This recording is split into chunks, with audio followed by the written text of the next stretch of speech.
Hi, Johnny Greenwood here, and I'm back with your next instalment of the Founding Principles of Guitar, as promised. So today we're going to look at using scale fragments, so we're going to carry on from where we left off with your picking techniques, and we can apply those to some scale fragments. So the way I like to approach scales is usually with 3-note per string scale patterns. So there's always 3 notes on each string, and then that gives you some 6-note fragments that you can join together. So the benefit of this is that we can move up and down the string pairs, and we can change into any of the adjacent patterns very easily then. And then we can reverse engineer using things like the cage system to see how the chord patterns lay over the top for arpeggios. So first I'm going to demonstrate on the classical guitar, so we're going to use the IM fingering using rest stroke. We can also look at using the free stroke method with the thumb involved on an acoustic guitar. So I'm going to begin by just going through all of the fragments that we have. So I will name each one by an arbitrary name based on the first 6 notes of the mode that it gives. And then we get an idea, as well as what we're doing with your fingers, we get an idea of what each one of those sounds is and how we can use that to make melodies. So often blocking yourself into a smaller amount of notes will help you to be more creative, because it forces you to do things slightly differently and not just sound like you're robotically going up and down the scales. And as this isn't an orthodox way of doing scales for classical guitar, I do think it's still applicable, because we can then see how these fragments fit into the Giuliani scales, and we have just a little bit more freedom than using those strict patterns. And so any way you can approach scales in different ways will give you different ideas for melody building and give you interesting fingerings that are easy to use. So the first one I'm going to call the Aeolian fragment, so after the natural minor scale. And so it gives us the first 6 notes of the natural minor scale. So each time we won't be playing note number 7 of the scale. And that's just because we want to hear what these fragments sound like in their own right. And then as you build the 3-note per string patterns all across all 6 strings, you'll then hear the mode sounds come out. But for today, we're just going to use the fragments and do a few exercises with them. So here is the Aeolian pattern. So we're going to use index finger, ring finger, little with no gap, and then the same on the next string.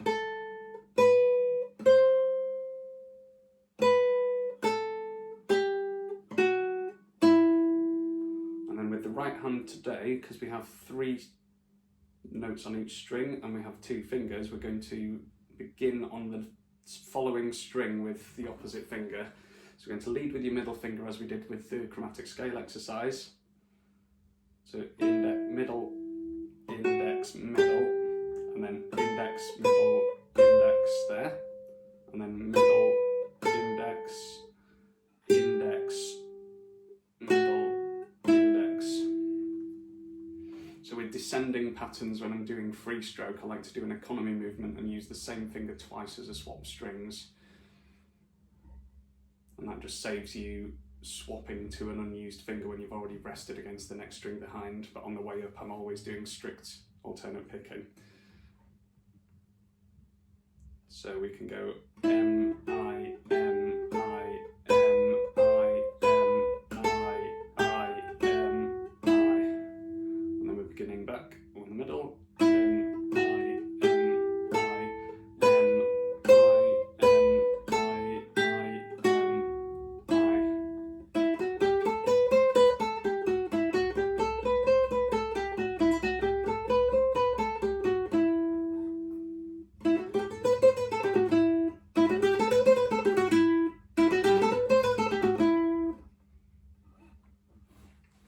So the next pattern we're going to use is the Aeolian pattern. So again, we don't have note 7, so we could either call this the Aeolian or the Mixolydian pattern, because note 7 dictates which one of those modes you have. The for simplicity, we're going to call it Aeolian because it's the first 6 notes of the major scale. So this time we're going to have a 2 fret gap, and we're going to go index finger, middle finger, little finger. So, and then the same on the next string.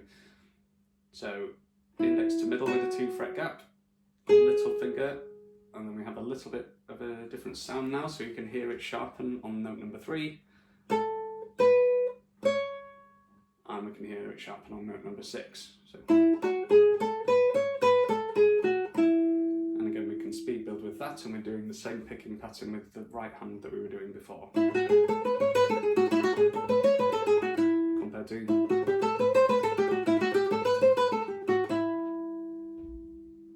And so in this instance we're laying each pattern over the top of each other, so we can hear the different sounds related to each other rather than stacking the notes together. So as we come to play up and down the neck, we want to be able to stack the patterns together, and we'll use the final 2 notes on each string to line you up with the first 2 notes of the next one, because they would be then the same as you shift through the patterns up the neck. But today we're just going to look at the different sounds we get with the patterns that we have. So next one, the first 6 notes of the Dorian scale then. So this time we're going to play like a minor scale on the first 3 notes, but like a major scale on the next 6.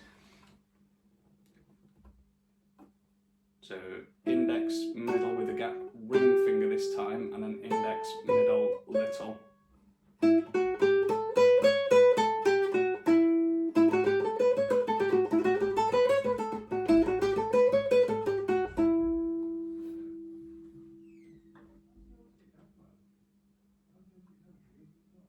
Okay, and the next one we're going to do the Phrygian style pattern. So this time we're going to go index, middle, little with no gap, and then index, ring, little on the next one. So index, middle, little, index, ring, little, ring, index, little, middle.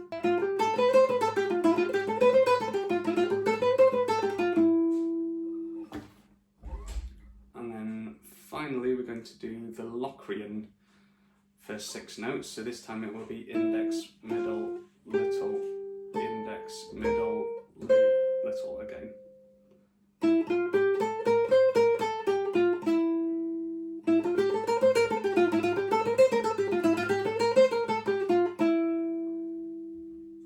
Here we have the Lydian style pattern. So this time we're going to begin with the major scale, and I'm going to finish like the last 3 notes of the Locrian scale.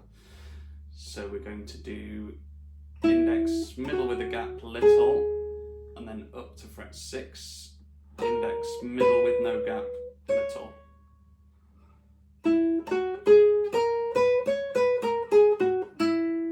So this time we've raised note number 4 to a dissonant note now.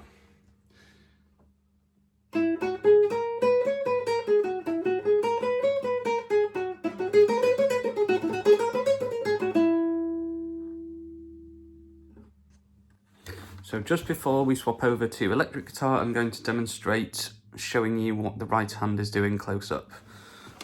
So I'll try and angle the guitar so that we can see the right hand well as we swap strings. And I'll go through each pattern again.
now I've swapped over to my electric guitar, we're going to look at the two approaches we can use with the plectrum.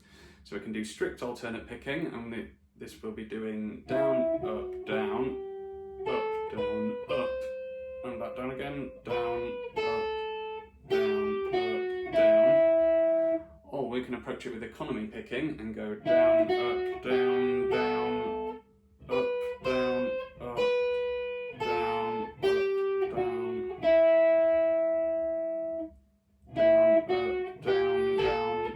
down, down, up, down, up,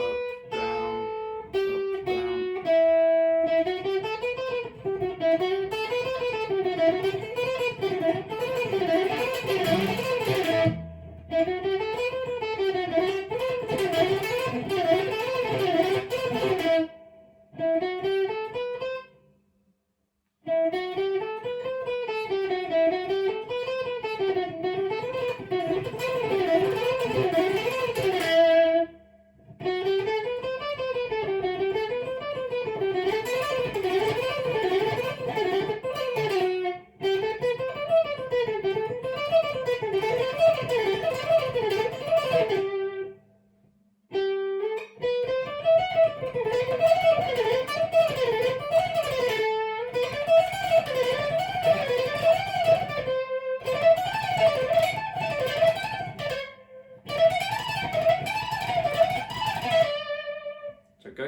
back through all of the 6 patterns we have so far.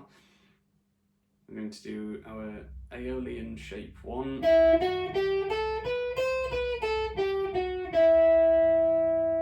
Ionian shape 1,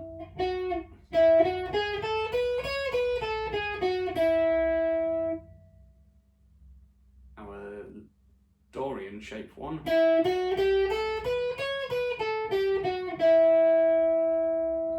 shape 1, and our Phrygian shape 1, and our Lydian shape 1.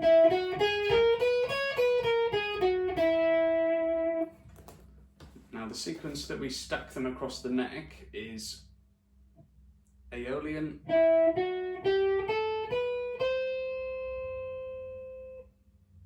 Locrian,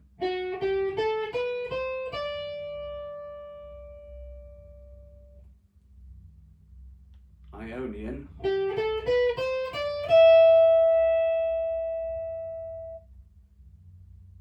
Dorian, Phrygian,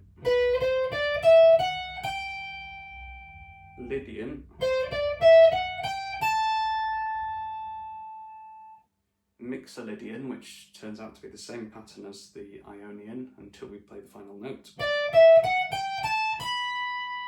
And then we're back to Aeolian again, and if you're higher up you can either choose to use your ring finger and little finger or your middle finger and ring finger when you're playing the electric guitar.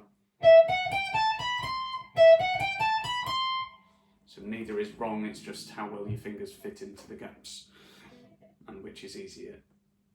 The lower down you want to be doing that really. So I'll demonstrate going up and down each one of those in sequence, and I'll tell you which fret number I'm starting the index finger's note on. So 5, 7, 8, 10, 12, 13, 15, and finishing on the same one again, 17.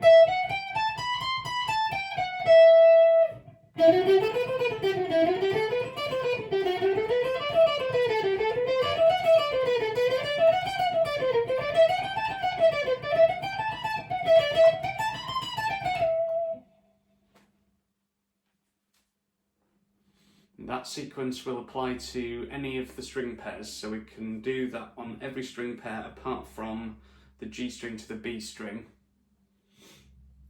So initially it might be a good idea to practice strings 5 and 6 together, 4 and 3 together, and 2 and 1 together.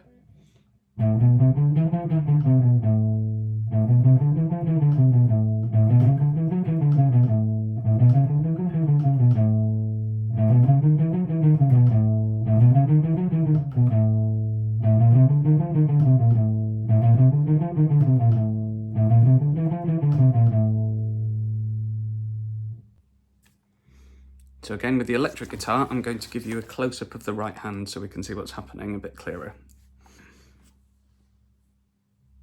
So we're either doing alternate picking,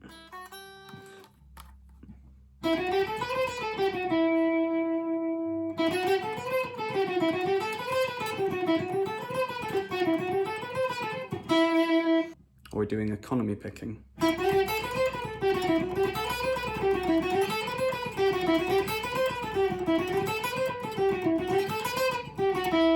So if you notice, as I do the fourth note, I'm doing a sweeping motion. So the third note and the fourth note are pushed through both of the strings. And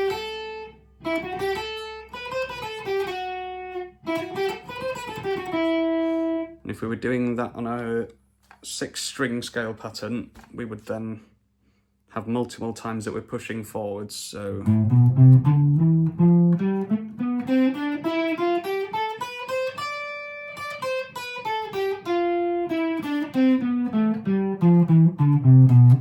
And the same on the way back, because we were squashed into just a 2-note fragment, we were ending up doing alternate picking because we were landing on a down. So we had to then do an upstroke to go into the next string. But whereas if you do all 6 strings, that doesn't happen quite so much.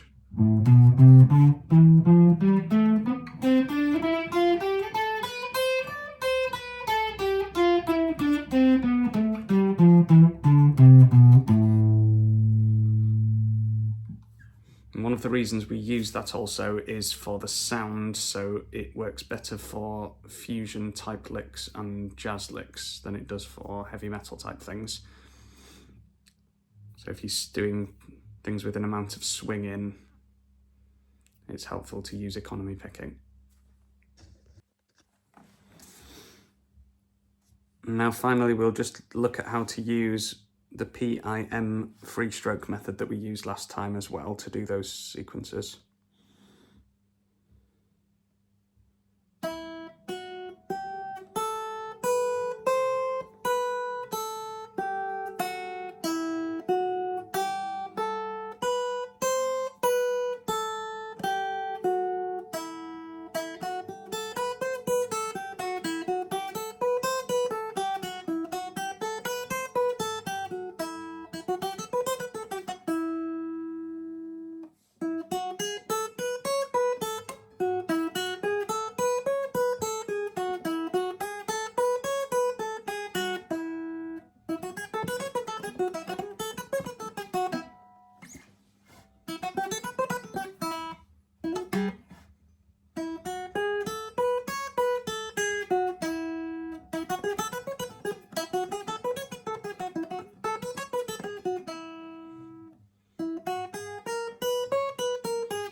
And that concludes today's lesson. Hope you've enjoyed that, and happy guitar practice.